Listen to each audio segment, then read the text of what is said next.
And now you can hear us. It's magic because I ran in from another meeting. I do apologize, everybody, and we'll take it from the top because we just had some really good stuff. And aren't you guys stick-arounders for waiting on that for such a long time? We've been having this beautiful conversation about money earning, and I thought you were listening, and I wasn't looking at my chat box. So let's take it from the top. Hi, this is Dawn, and I apologize to you. Welcome to our Wednesday webinar where we're talking about money earning. And I'm glad you all were chatting with each other about how you couldn't hear, so you didn't feel alone on a raft.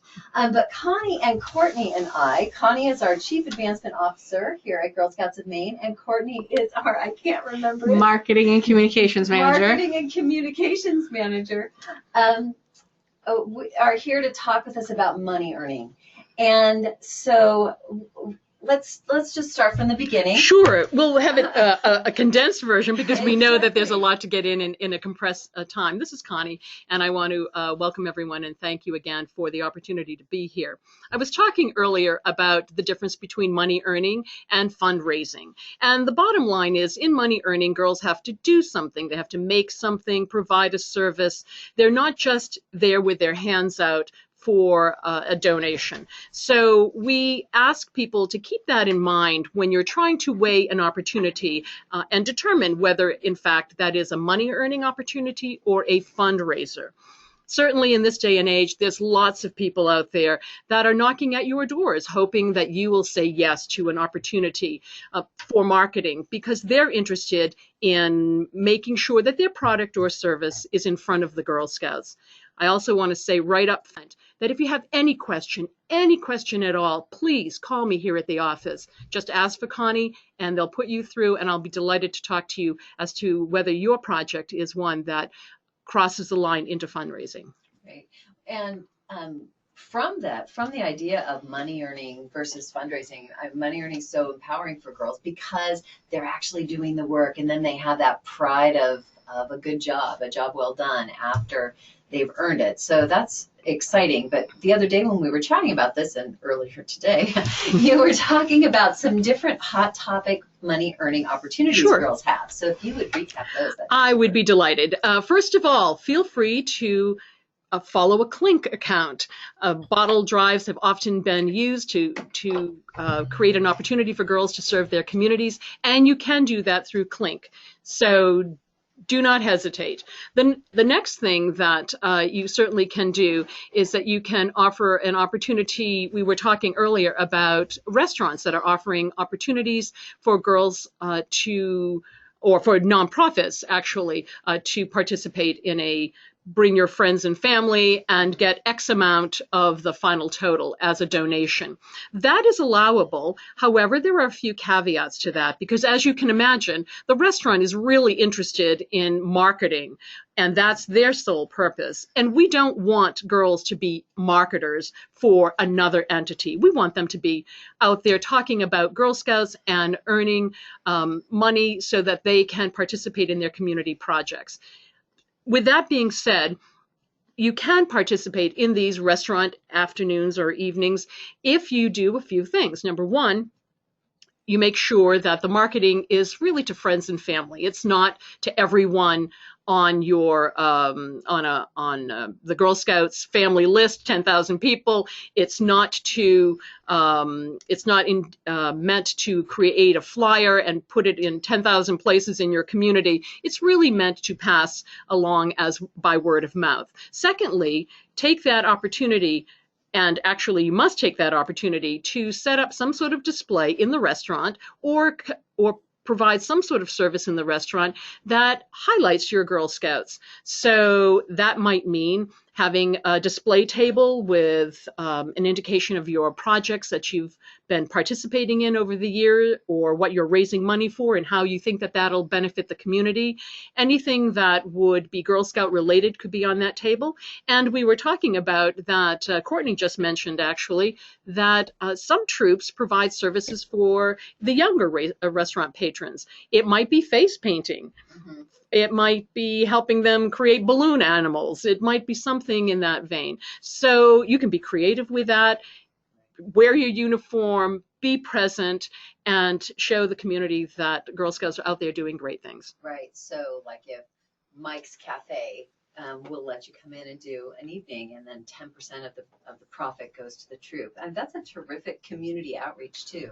So it's nice to know that girls can participate in it and display some of the good works that they've done. And maybe, I've got all sorts of things running through my head. I hadn't considered that one before. The only thing we would suggest is that it's really for older girls. Right. Yeah, I think that's a good point. Like the clink accounts are definitely things that Brownie troops could do as an additional money earning activity.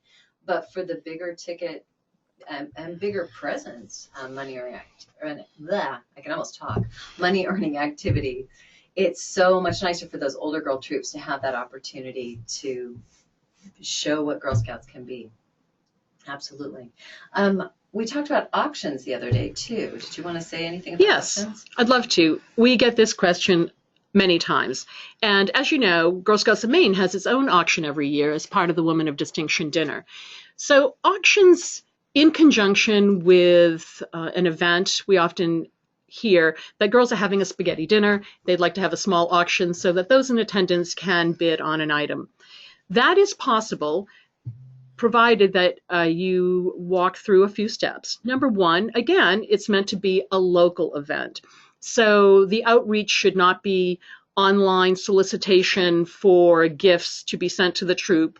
So no emailing Disney to see if you can get those passes. Right. However, if you are going up and down your main street and you are in fact going to ask the grocery store, your local little corner store, and the hairdresser and the barbershop for gift items, that is allowable. Typically, those gifts are under $100 each.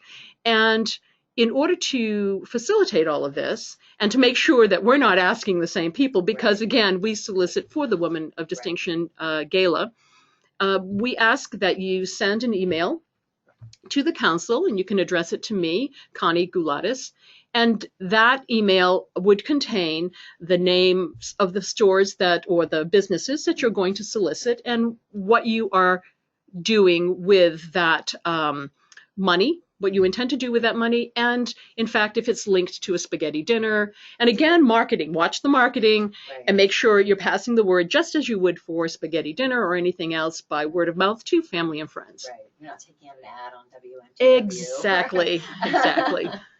And another part that goes with that is the folks who, the troops that want to go to Hannaford's for their end of year parties, or they'll usually, Hannaford's or Shaw's or some of those grocery stores would be glad to give what we call in-kind donations, which is exactly what Connie's talking about.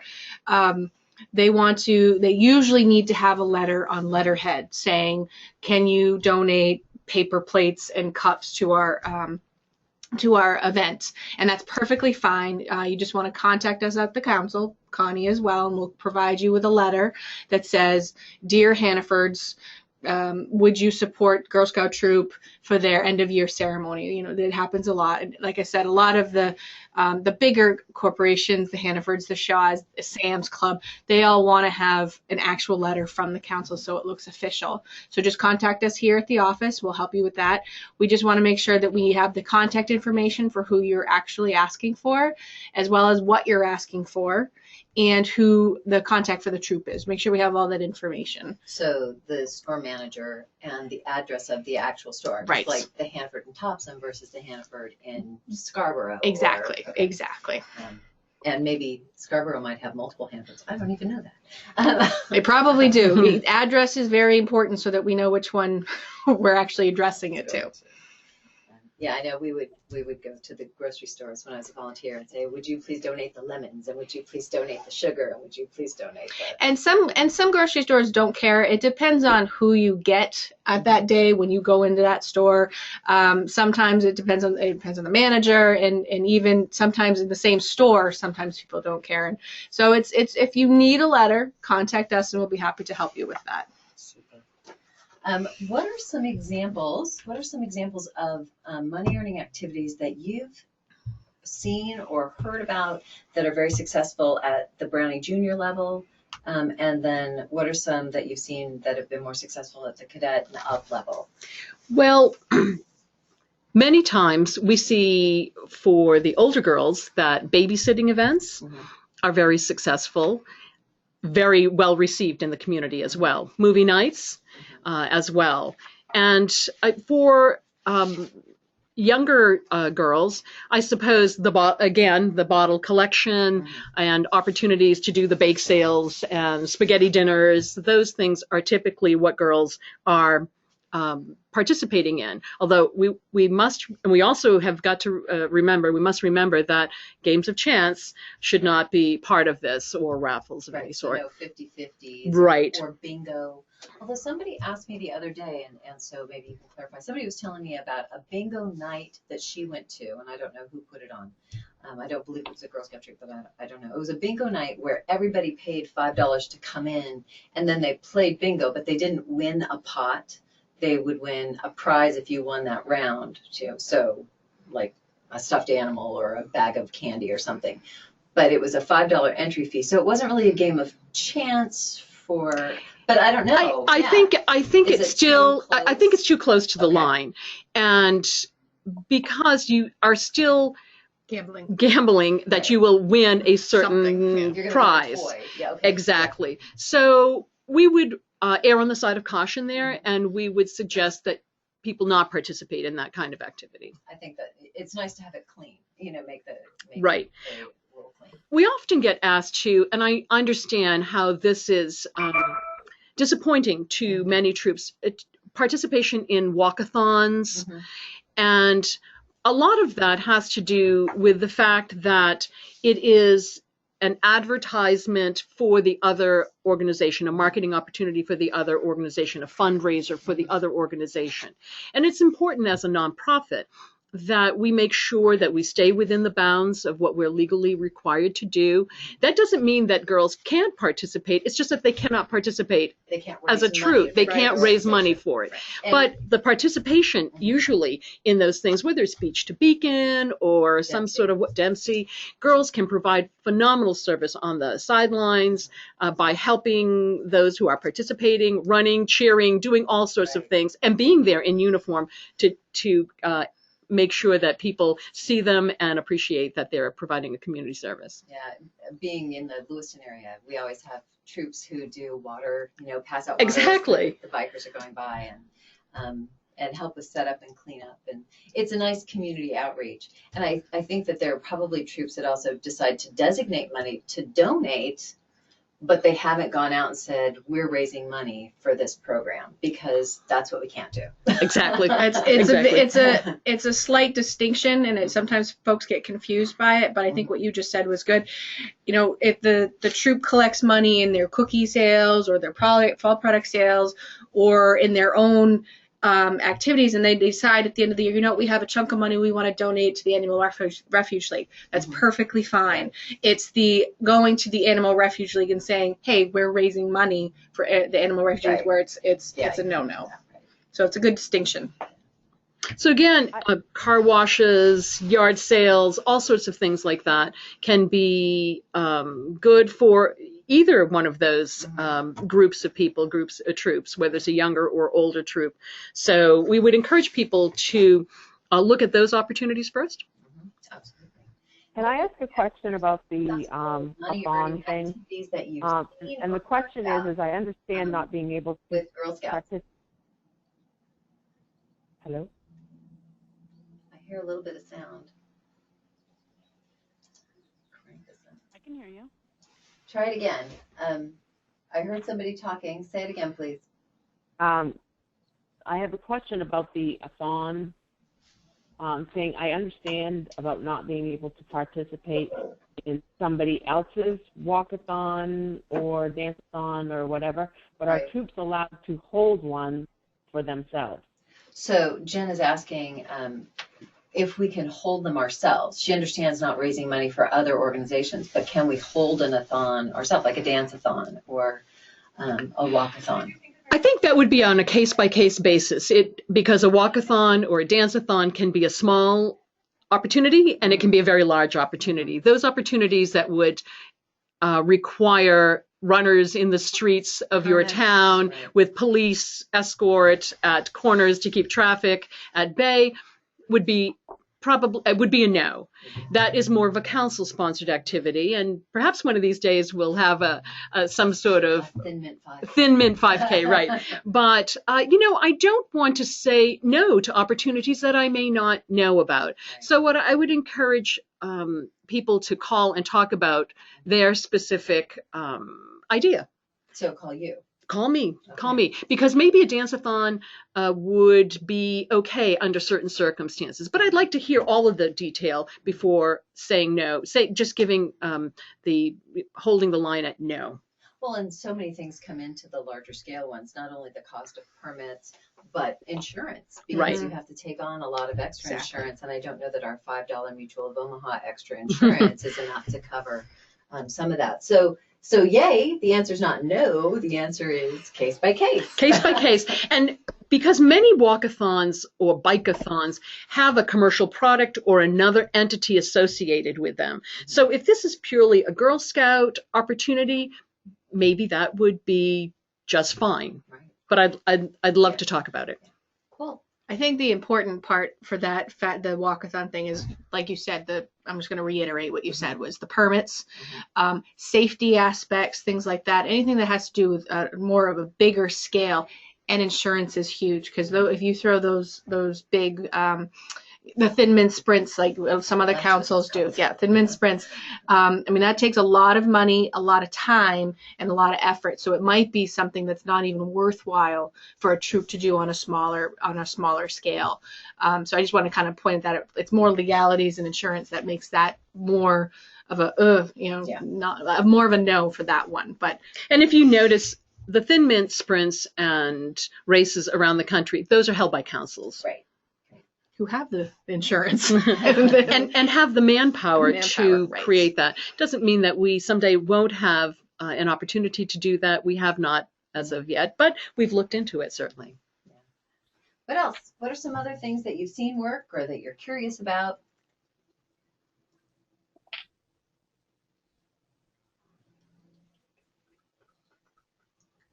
Jen, I know that your troop has hosted, Jen Russell, I know your troop has hosted the mall, it's not a mall crawl, but that's what I think of it, the mall adventure every year.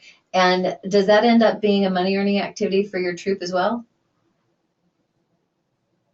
It does, but a lot of the money, well, yes. Good. It does. A large portion of Mall Madness ends up as donations, either through the items that the girls buy as part of the badge earning activities, and then we also make a large donation to the Juliet Lowe World Friendship Fund at the end of the event. Oh, that's really neat. Yeah, and then we usually pick one other group that we do something for. Like in the past, we've done the Heifer International, and we, bought 2 goats, or we bought cows or chickens. Like last year, we bought chickens and bunnies, and so we end up donating a lot of the money because that's just how we've always run it. I think that that's wonderful, and well, there's so many things. What I like about the mall experience is that it's a program as well as fun. That the kids have opportunities. Really, there are several badges that people could work into it. I don't know if you work badge activities into it specifically, but whenever I read about it, I think, oh, there are so many program opportunities here.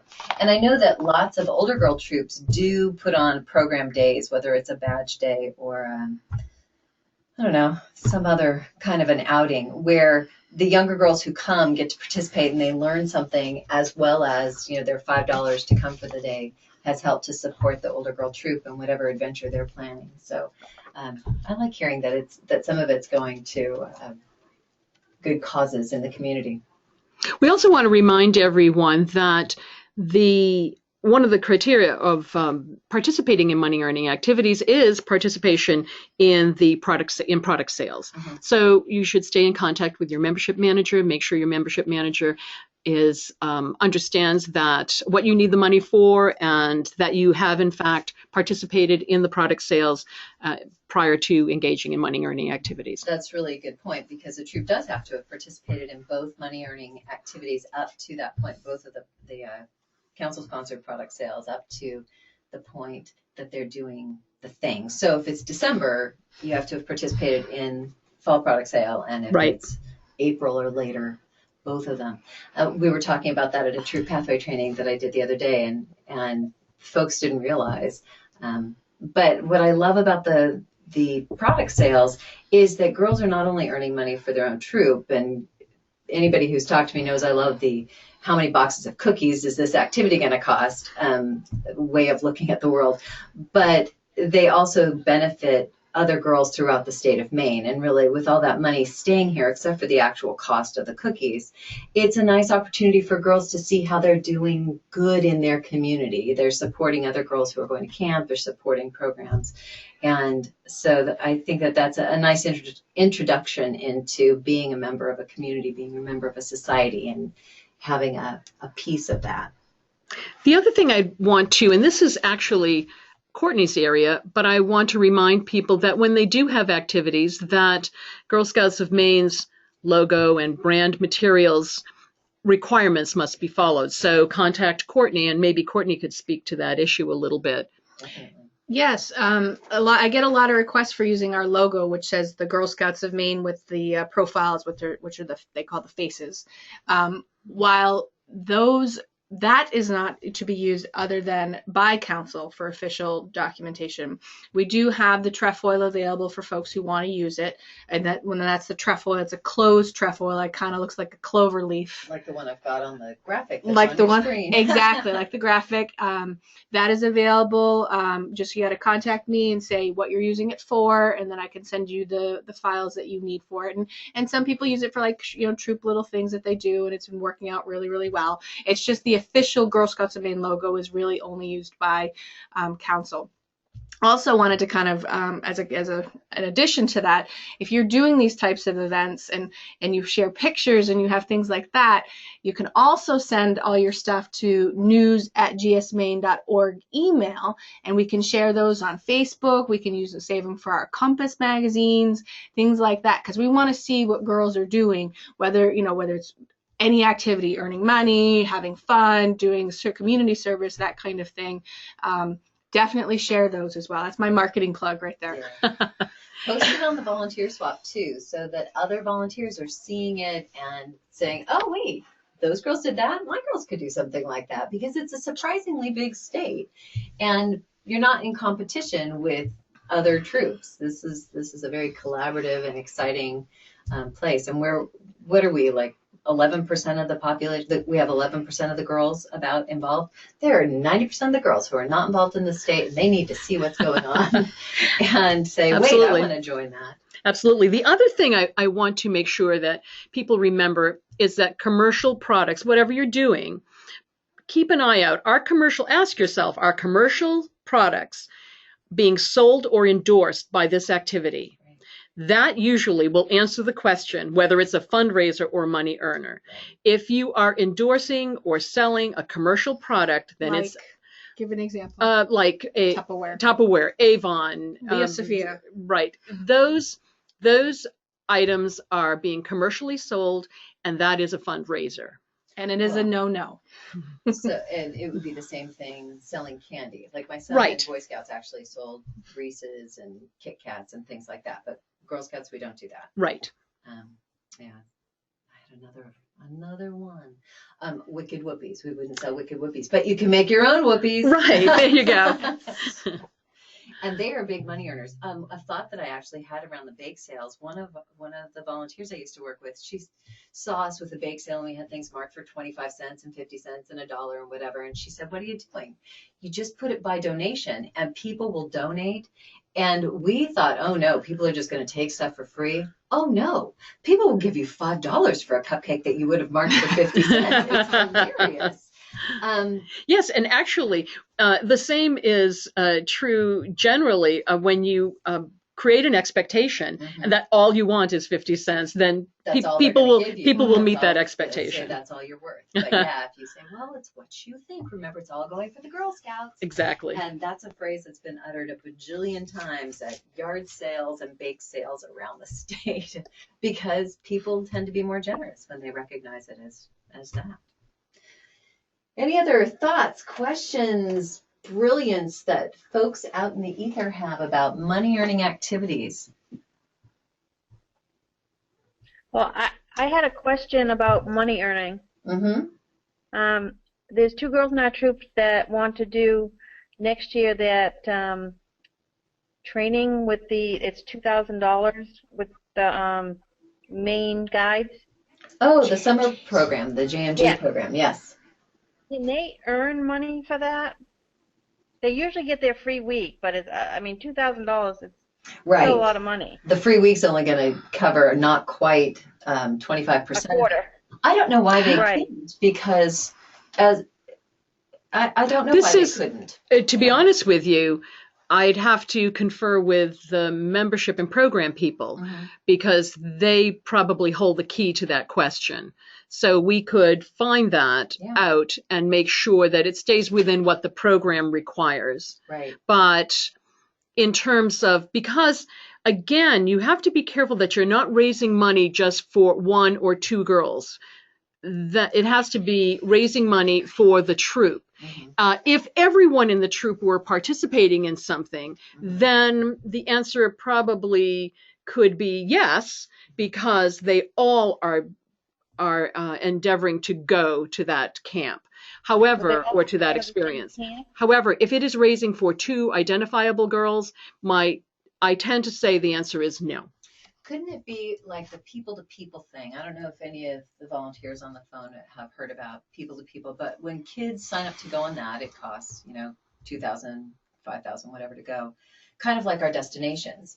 And so those kids will make their own craft, or they'll do some kind of service that's separate from their troop, because often the ones that I've known have all been in troops, but at things where the rest of the troop is. So it's like they're doing extra service to earn money to go to camp. I mean, what you have to be careful there is that you cannot use as an individual the Girl Scout logo, your Girl Scout position to raise money, because it is girls together raising money, or I should say earning money, not raising money. So when you have a situation where one girl is trying to use an online opportunity to raise, doesn't mean that she is blocked from doing that personally. Right. But she cannot do it as a Girl Scout. Gotcha. So she could be out mowing lawns, not as a Girl Scout, just as a really great kid who wants to be at JMG,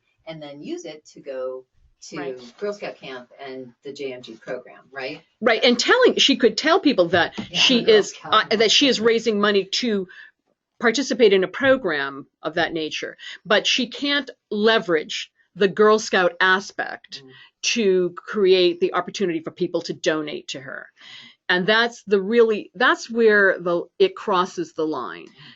You had mentioned on the Destinations program, and I don't remember, but I do know the Destinations program does have their own set of rules around money earning. So I'd be hesitant to blend Destinations and Camp program, because Camp program is run by Girl Scouts of Maine. And so I wonder if outdoor program and membership got together and said, this would be good, then it might be treated like a destination, because it's so significantly more expensive than the other summer camps. I could see it's possibly getting that, but I have no weight. It is. It is, and it's a great question. It's a great question, and one that we can explore the answer to, because we feel the pain that the cost of doing that extraordinary experience is extraordinary as well. So let's take that and research it a little bit and come back to you. So we all have homework. Thank you. Go ahead. I'm sorry, what did you say? I said thank you. Oh, you're welcome. Absolutely.